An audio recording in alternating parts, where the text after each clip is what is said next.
incidência da norma constitucional, no âmbito da sua vigência, também a sua validade, nós damos a sua eficácia, aplicabilidade e vimos algumas doutrinas modernas quanto ao direito constitucional. Esse foi o tema da nossa última aula.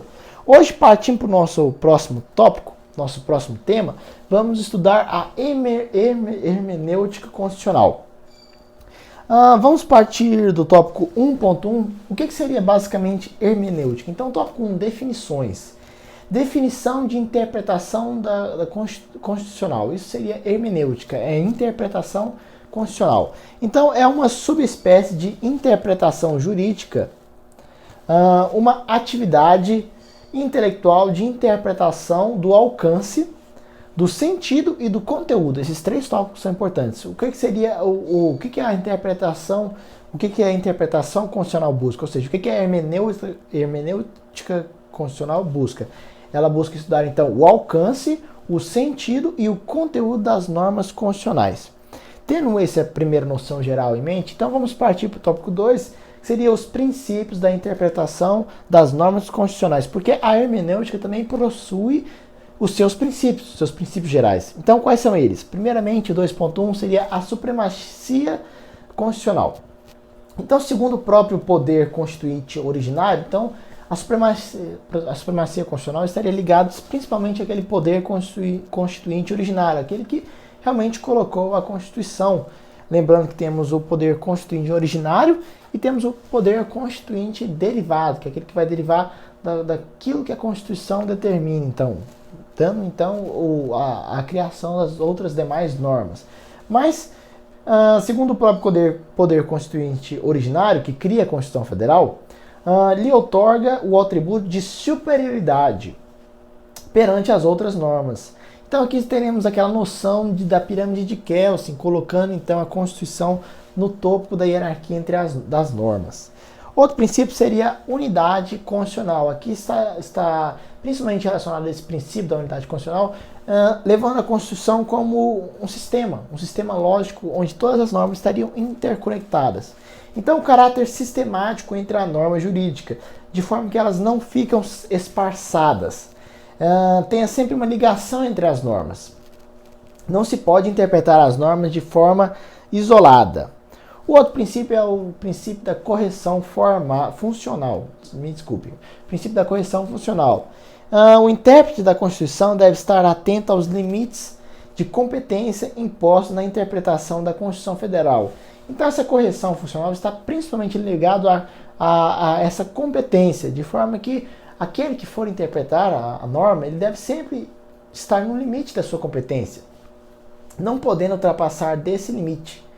É consequência da separação dos poderes. Então, aqui, principalmente em relação à separação dos poderes, que se estabeleceu esse princípio da correção funcional, onde cada um teria sua função, não podendo ultrapassar de sua competência.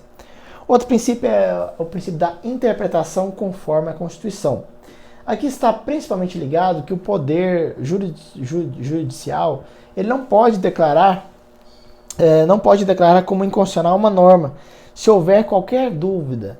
Então, no controle de constitucionalidade, se houver qualquer tipo de dúvida em relação se aquela norma é ou não constitucional, então não vai poder haver a declaração daquela norma como constitucional.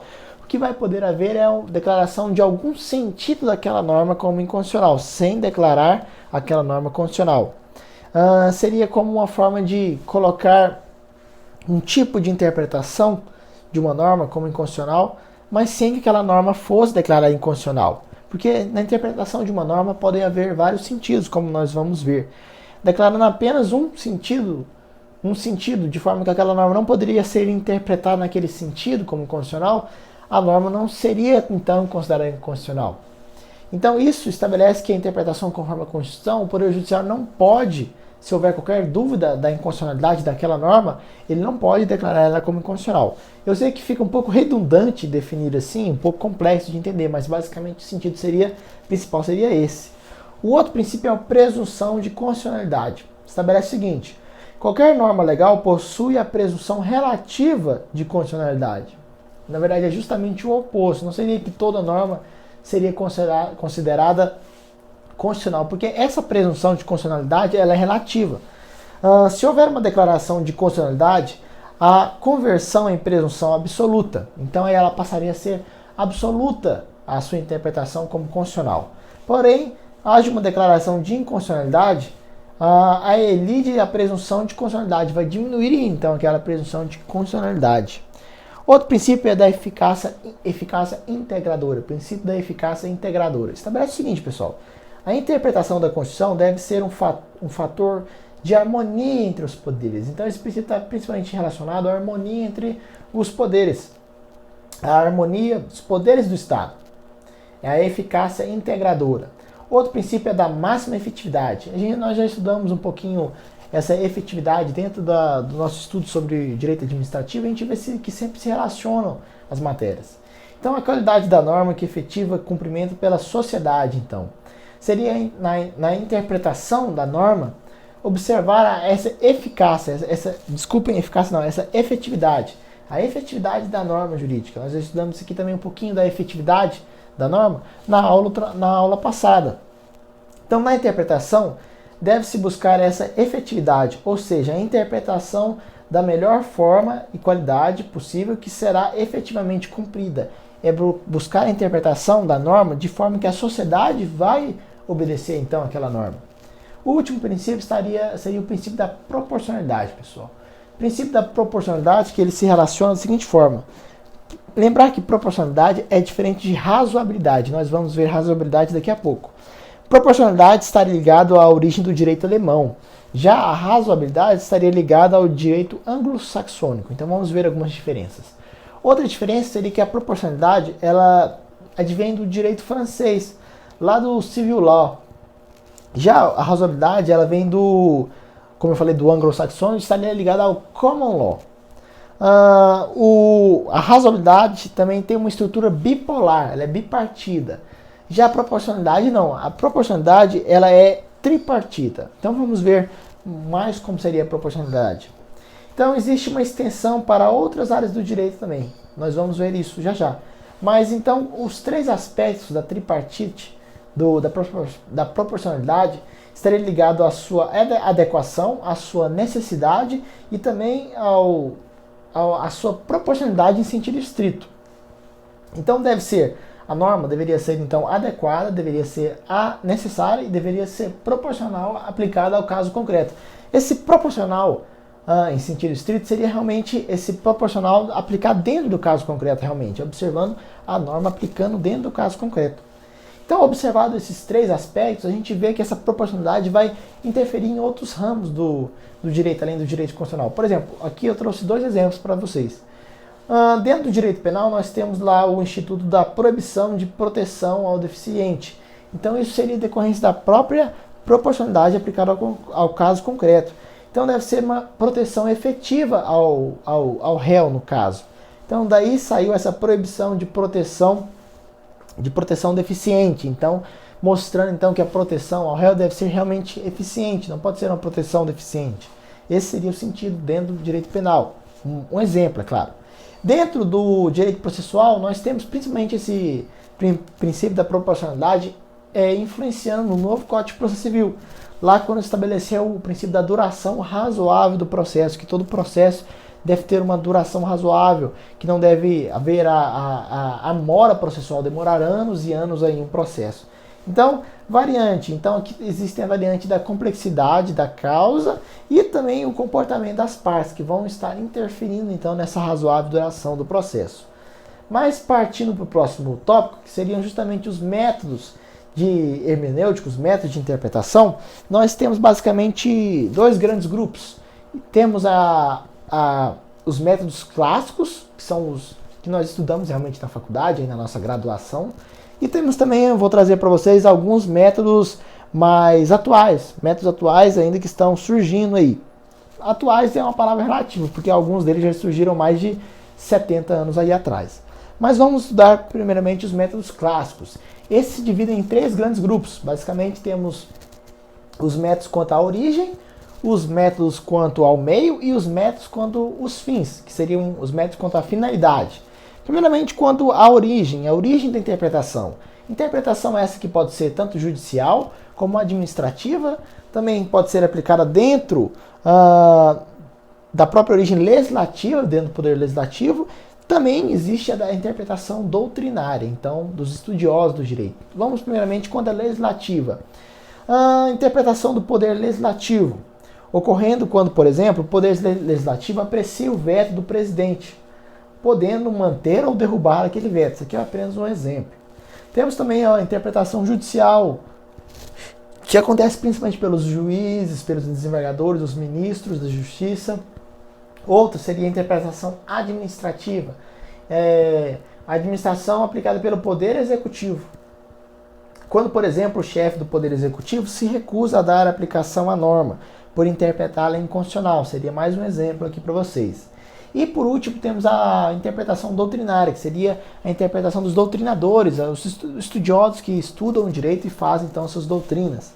Interpretação dos autores, dos estudiosos que estudam a Constituição. Nesse caso, não pertencendo ao Estado a interpretação.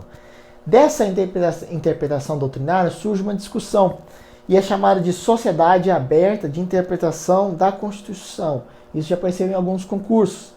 Então é baseado esse tópico num texto de Peter Hölderlin. E aqui basicamente não seria só o Estado, não seria apenas o Estado que é responsável pela interpretação da Constituição. Outro tópico seria a interpretação quanto ao meio, o meio de interpretação. Esse meio pode ser são basicamente 5 tipos, considerando o meio. Pode ser uma interpretação gramatical. Na interpretação gramatical vai levar basicamente ao enunciado linguístico, o que realmente a lei queria dizer no caso. É realmente a interpretação da leitura, realmente aquela interpretação da leitura textual. E a gente nota que é uma interpretação muito limitada, porque às vezes não é apenas aquilo que está na lei que seria o que queria realmente a lei dizer. Daí temos a interpretação, tópico B2 aqui, interpretação histórica, vai levar em consideração toda a criação daquela norma, toda a discussão que surgiu em relação àquela norma. Então, os antecedentes históricos da criação da norma. Temos a interpretação sistemática, também a gente pode falar hermenêutica. Toda vez que a gente fala interpretação, a gente pode se considerar hermenêutica como sinônimos. Hermenêutica sistemática. Nela se considera, então, um caráter sistemático, levando-se em consideração a norma sempre aplicada a outra norma, como um sistema harmônico em conjunto. Fazendo a Constituição ser um sistema harmônico, interpretando sempre uma norma relacionada a outra norma. Temos também a interpretação lógica, que ela também não deve ser confundida com a interpretação sistemática. Dentro da interpretação lógica, leva-se em conta a concordância lógica entre as normas, onde uma norma estabelece a ocorrência e outras normas vão estabelecer, então, a consequência. Basicamente, seria o sistema como uma lógica, onde algumas normas estabeleciam as consequências jurídicas e outras normas as ocorrências que geraram aquelas consequências. Também temos a interpretação teleológica. Teleológica vai levar em conta as finalidades, seriam os objetivos da norma. Então, a interpretação lógica leva-se em conta as finalidades normativas quanto aos fins de uma norma. São levados em conta quando essas forem interpretações teleológicas. Dessa interpretação teleológica das finalidades da Constituição, surge então outro grande grupo, que seriam justamente a letra C, interpretações levando-se em conta a finalidade. Dentro dessas, teríamos 3 tipos de interpretação: as interpretações declarativas, as interpretações restritivas e as interpretações extensivas. Primeiramente, as declarativas. Declarativas aqui está relacionado ao signo da linguagem relacionado com o significado que ele pode ser extraído. O signo da linguagem seria realmente o texto linguístico que está escrito. Então, quando o texto linguístico for correspondente ao que a norma está querendo dizer, a norma tem apenas uma declaração declarativa. A norma teria apenas uma declaração declarativa, sendo redundante. Agora, com uma interpretação restritiva, seria da seguinte forma: A norma falou muito, ela falou mais que ela queria. Então se faz necessário uma interpretação restritiva por parte do intérprete. A CF falou demais quando ela deveria falar de menos. Então o interpretador vai diminuir o alcance daquela norma. Justamente o oposto da interpretação extensiva, onde a norma constitucional falou menos. Então o intérprete da norma constitucional vai ter de ampliar aquela norma no caso concreto. Então a CF falou menos do que deveria ter sido colocado. Vamos estudar agora um pouquinho para encerrar a aula. Tópico 3.2, os métodos atuais de interpretação. Quais são eles? Existe o científico espiritual, o tópico problemático, normativo estruturante e o hermenêutico concretizador. No científico espiritual, que foi criado por Rudolf Smann, existem duas ideias fundamentais. Deve haver apreciação do global do texto constitucional, juntamente com existir a relatividade da vida. Então a ideia basicamente aqui seria que a Constituição deve ser interpretada de forma sistemática e não de forma isolada. O outro tópico, outra forma de interpretação seria o tópico problemático. Então aqui foi criado por Theodor Vierge, não sei pronunciar esse nome, me desculpem, mas existem duas ideias centrais também. Existe um caráter prático interpretação constitucional, mas também a enunciação linguística. O caráter problemático, interpretação constitucional, mais o problema concreto à luz do ponto de vista. Então seria esse antagônico desses dois elementos, então formaria buscar soluções de problemas encontrados diferentemente de pontos de vista, encontrar problemas com diferentes pontos de vista. O penúltimo forma de interpretação atual seria a normativa estruturante. Dentro dessa forma de interpretação, que foi criado por Fred Muller, a ideia central é a partir de dois conceitos. O conceito de programa normativo, que é o enunciado linguístico, mais o conceito de domínio normativo, que é a situação fática.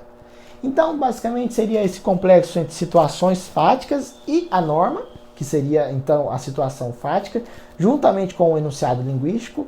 Então, através da conjunção do programa domínio, haveria, então, a construção de uma norma a ser aplicada ao caso concreto.